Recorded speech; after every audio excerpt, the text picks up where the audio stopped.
Failure, অলস, তুমি পারবে না, তোমাকে দিয়ে হবে না।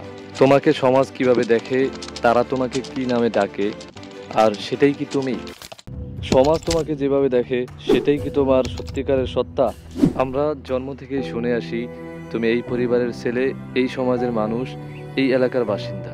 এই পরিচয়গুলো আমাদের চারপাশ তৈরি করে, কিন্তু প্রশ্ন হলো, এই চিহ্নগুলো কি আসলেই আমায় সংজ্ঞায়িত করে?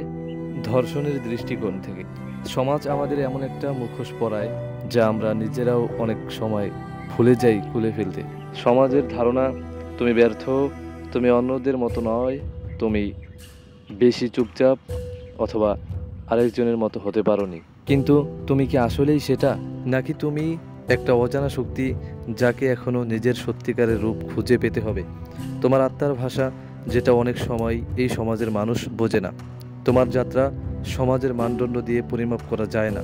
ইসলামিক দৃষ্টিকোণ, আল্লাহ তাআলা বলেন মানুষকে তার অন্তর ও নিয়তের উপর বিচার করা হবে, বাহ্যিক অবস্থার উপর নয়।